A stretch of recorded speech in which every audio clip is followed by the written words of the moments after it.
Good morning, students. Today I'll teach you The Outsider, a novel by Albert Camus. You might be thinking that why I'm saying Camus when the spelling is Camus, but it doesn't matter because it is a French word. So it is not Camus, it is Camus. The title of the novel is The Outsider or The Stranger. There are two names. पहला है the outsider और दूसरा है the stranger. Outsider का मतलब होता है जो बाहर से, जो हमारे अपने यहाँ से नहीं होता, जो बाहर से होता है उसको कहते हैं द आउटसाइडर।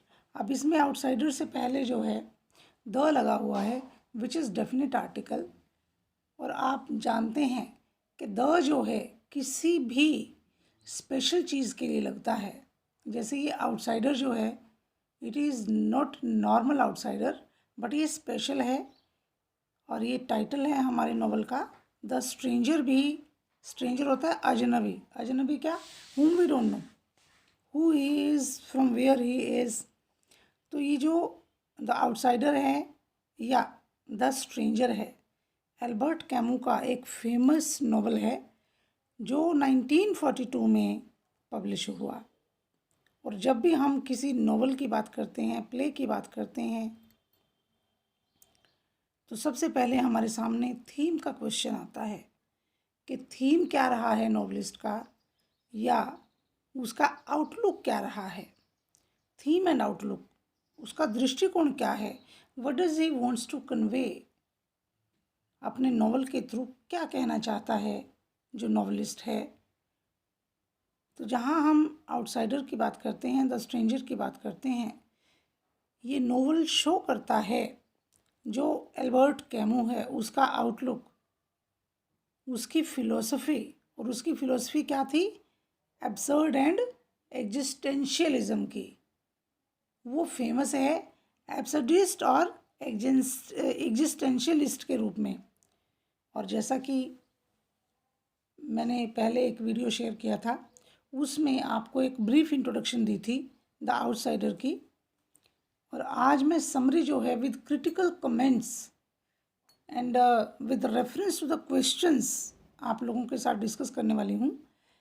ये जो नॉवल है इसमें जो प्रोटैगनिस्ट है, जो मुख्य जो हमारा कैरेक्टर है, जो इस पूरे को नरेट कर रहा है, किसकी नज़र से नरेट हो रहा है?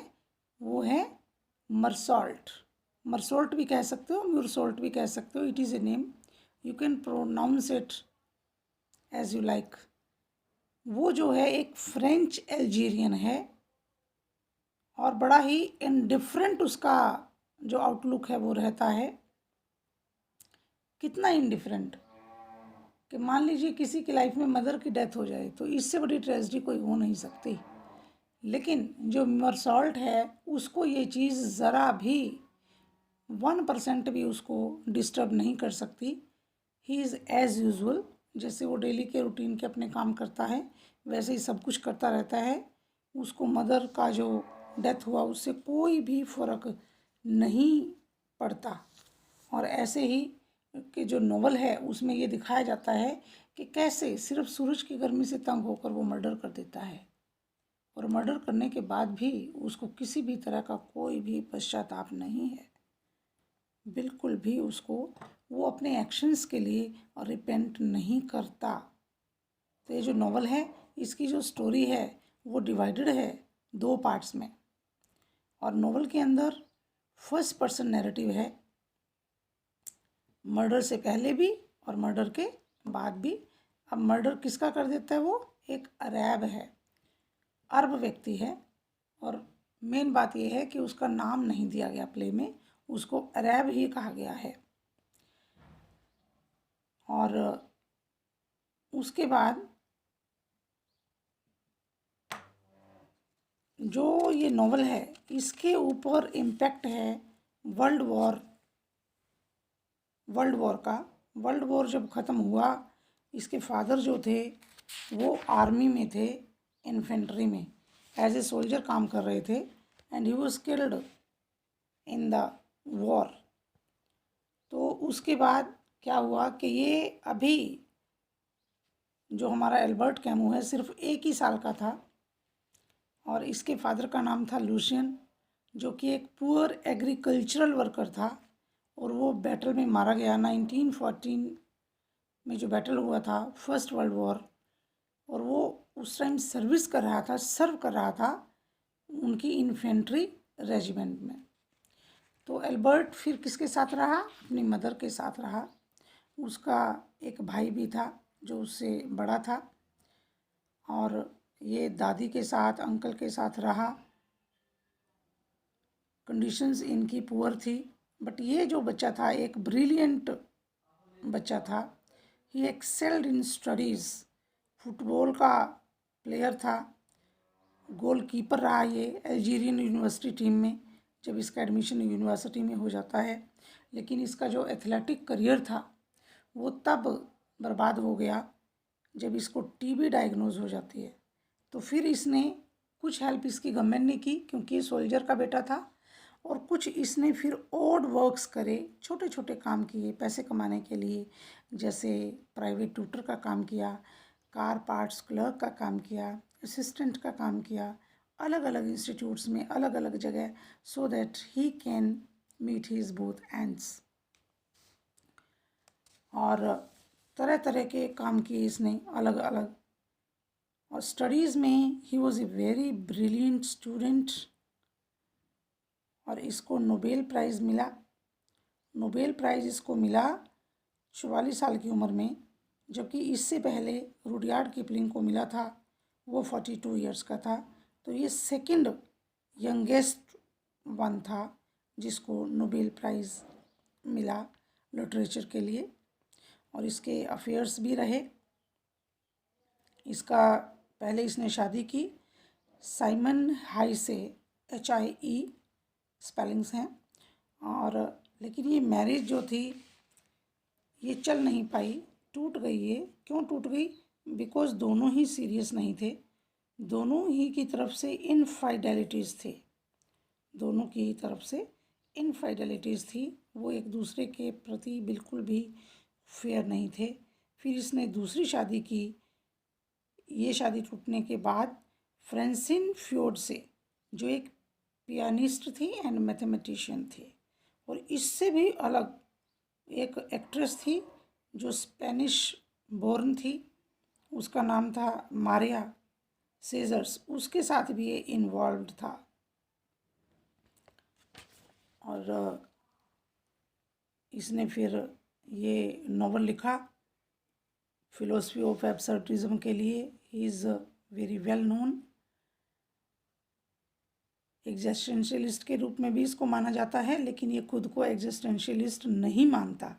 ये खुद कहता है कि मैं अपने आप को एग्जिस्टेंशियलिस्ट नहीं मानता, हालांकि मुझे ऐसा मानते हैं, लिटरेचर में लोग मेरे को एग्जिस्टेंशियलिस्ट मानते हैं, बट ये अपने आप कहता है 1945 में इसका इंटरव्यू हुआ। उस इंटरव्यू में इसने खुद कहा that no, I am not an existentialist. Satire and I are always surprised to see our names linked। कहता जब मेरे को और सटायर को, जो एग्जिस्टेंशियलिज्म होती है उसमें सटायर मेन होता है जैसे, तो कहता है सटायर और मेरा नाम जब लिंक कर दिया जाता है तो I am very much startled, I am very much surprised that how can we one. और फिर ये नॉवल इसने जो लिखा द स्ट्रेंजर, ये इसका फर्स्ट नॉवल है। इसकी ट्रांसलेशन की सेंड्रा स्मिथ ने, और टाइटल दिया द आउटसाइडर। जैसा कि आपको पहले बताया कि फर्स्ट पर्सन नैरेटिव है इसके मेन कैरेक्टर के द्वारा, जो कि मर्सॉल्ट है। बड़ा ऑर्डिनरी यंग मैन है, लेकिन इसकी हैबिट्स जो हैं that are very unremarkable and unemotional personality है इसकी। Unremarkable habits and unemotional personality के साथ ये इनडिफरेंट व्यक्तित्व है, और ऑलमोस्ट पूरे नॉवल में ये एब्सेंट माइंडेड रहता है। जैसे मैंने बताया कि अरब को मार देता है, अरेस्ट हो जाता है, इसके ऊपर मुकदमा चलाया जाता है, दोषी साबित हो जाता है, फिर इसको डेथ सेंटेंस मिलता है। इस तरह से अगर देखा जाए, he is the ultimate outsider है and a person who seems to observe everything including his own life with almost pathological detachment. He is a detached person. He sees everything, but he is a detached person. और जैसा कि अभी हम बात कर रहे थे कि जो आउटसाइडर है वो इमीडिएट सक्सेस और था, और इसने ही इसको एस्टेब्लिश किया कैमू को as a major representative of the existentialist movement.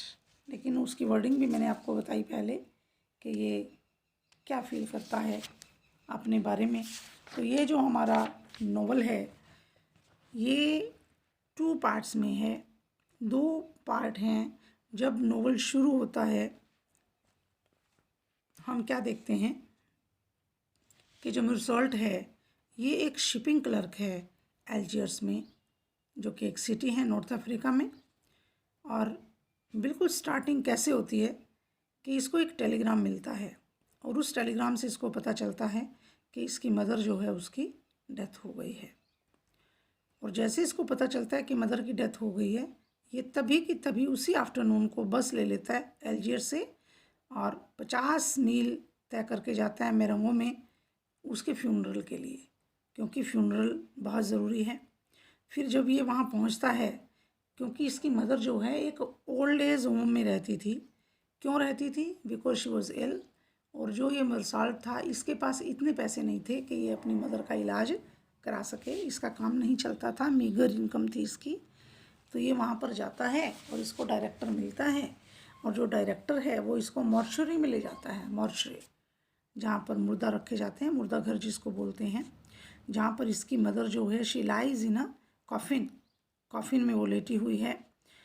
तो क्या होता है कि रात को ये बैठ जाता है, एक विजिल रखता है डेड बॉडी पे, और जो डायरेक्टर है वो कहता है, लेकिन ये कोई इमोशन से शो नहीं करता, बिल्कुल भी 1% भी इमोशन जो है शो नहीं करता, क्योंकि मदर की डेथ हुई है तो इसको कोई, जैसे इसको दुख है ऐसा कुछ ही शो नहीं करता। और जो डायरेक्टर है, जैसा कि होता है हमेशा कि लास्ट टाइम जो जाने वाला है, जो डिसीज्ड है, उसका जैसे फेस देखने का होता है कि सब उसके दर्शन कर लो, तो डायरेक्टर इसको कहता है कि आप अपनी मदर का चेहरा देख लीजिए। तो ये कहता है नो, मैं चेहरा नहीं देखना चाहता। तो ये पॉइंट जो है वहाँ पर जितने भी लोग थे सबको बहुत ही हैरान करता है कि कैसा बेटा है, अपनी मरी माँ का लास्ट टाइम फेस भी नहीं देखना चाहता। और फ्यूनरल जो प्रोसेशन है उसकी सारी तैयारियां कर दी जाती हैं।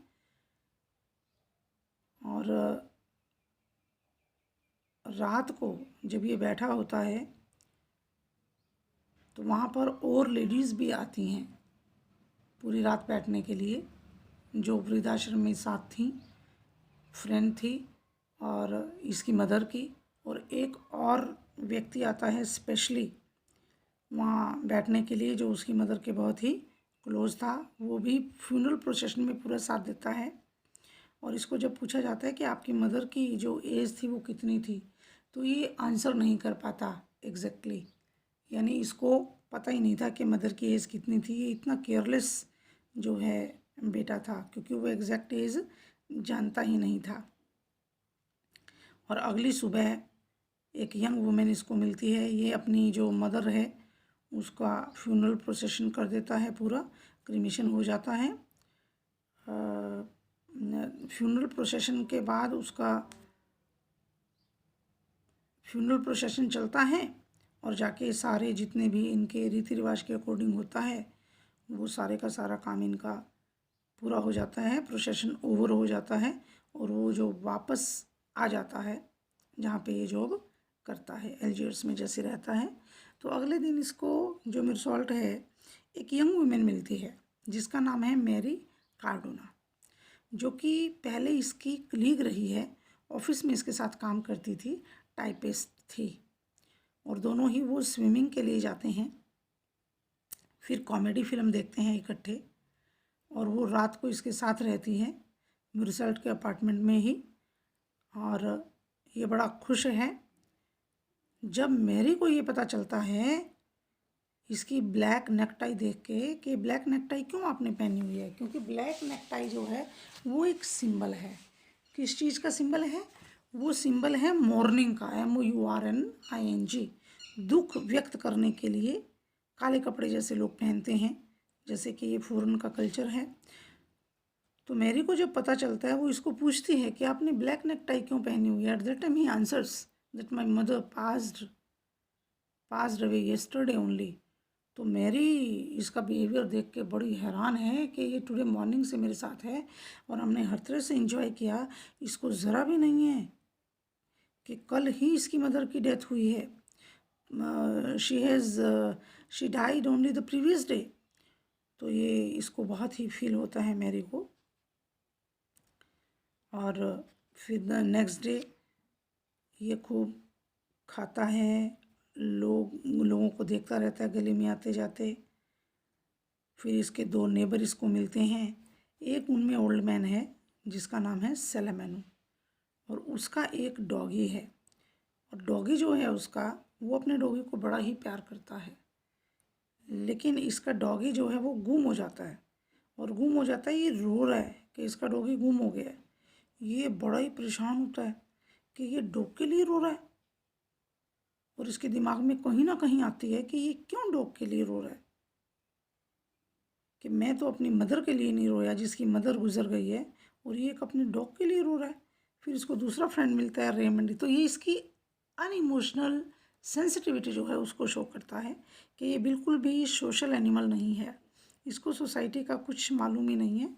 फिर जो रेमंड है वो इसका दूसरा जैसे फ्रेंड है, और ये मिलता है उसको, और जब ये मर्डर करता है उस टाइम भी रेमंड इसके साथ होता है।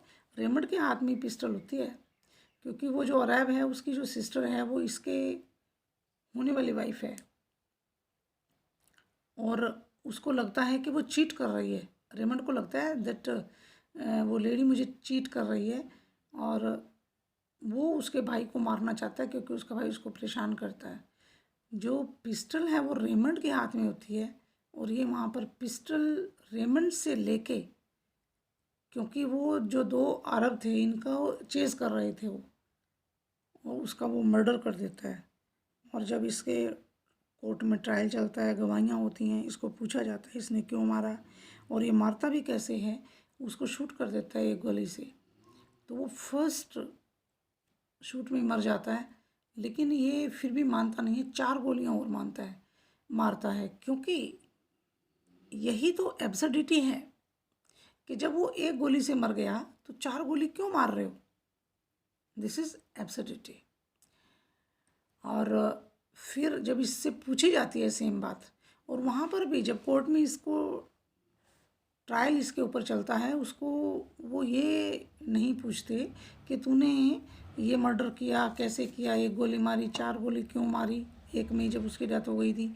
वहाँ पे वो ज़्यादा ध्यान इस क्वेश्चन पे देते हैं कि इसकी मदर मरी और इसने अपनी मदर के मरने का कोई दुख नहीं मनाया किसी भी तरह से। इसने खूब इंजॉय किया, अपनी गर्लफ्रेंड के साथ गया, बीच पे गया, वहाँ पे स्विमिंग की, अच्छा खाना खाया, पिक्चर देखी। तो वो ये वाले क्वेश्चन ज़्यादा कर रहे हैं, जबकि जब जो ट्रायल चल रहा है वो मर्डर का ट्रायल है, तो you should talk about murder. लेकिन वो इसको जिम्मेदार ठहराते हैं कि you are an unsocial being, और मदर का इसको दुख नहीं हुआ है, इस क्वेश्चन को ज़्यादा पिन पॉइंट करते हैं। This is again absurdity, this is again absurdity. और ये बार बार फिर अपनी उस गर्लफ्रेंड को मिलता है, रेमंड इसको बुला लेता है, और इस तरह से ये बिल्कुल उलझ जाता है। और उलझने के बाद इसको कुछ पता ही नहीं चलता। ये और रेमंड फिर जाते हैं और रेमंड बीच पे जाते हैं। ये रेमंड इसको बताता है कि जो 2 अरब हैं वो मेरा पीछा कर रहे हैं, और कहता है कि जो इन 2 अरबों में से 1 अरब है वो उसकी एक्स जो गर्लफ्रेंड थी उसका ब्रदर है। फिर ये बीच पर पहुंच जाते हैं। मेरसोल्ट एंड मैरी दोनों रेमंड के फ्रेंड मेसन को मिलते हैं, और मेसन की वाइफ भी वहाँ आ जाती है। फिर ये अर्ली लंच करते हैं और वॉकिंग के लिए बीच पर निकल जाते हैं। अगेन वहाँ पर ये देखते हैं कि अरब इनका अब भी पीछा कर रहे हैं। फिर इनमें फाइट होती है और एक अरब जो है वो रेमंड के चाकू मार देता है, और फिर उसके घाव हो जाता है। डॉक्टर बैंडेज करता है, और बाद में शाम को रेमंड और मेसर्ट अगेन बीच पर जाते हैं। वो दोनों अरब को वहीं देखते हैं, और रेमंड जो है वो अपनी गन निकाल लेता है। मेसर्ट उसे लेकर गन अपनी पॉकेट में रख लेता है और फिर उसको शूट कर देता है। और गर्मी बहुत ज़्यादा है, ये गर्मी से बड़ा ही परेशान है। ये बयान देता है मेरसोल्ट कि उसने अरब को मारा। क्यों मारा? क्योंकि गर्मी बहुत ज़्यादा थी। ऑप्रेस्ड बाय द हीट, वो गर्मी से बड़ा परेशान था। जो चमक लग रही थी उसको, जो लाइट लग रही थी उसको, उसकी आंखों में पसीना आया हुआ था, और वो रिवॉल्वर से फायर कर देता है और अरब को मार देता है। और फिर एक गोली मारने के बाद कुछ सेकंड्स रुकता है, फिर दूसरा फायर करता है, और इस तरह से ये 4 गोलियां 4 शॉट्स मारता है डेड अरब को, मरे हुए अरब को। तो ये था आपका part 1, and in the next video we will discuss second part.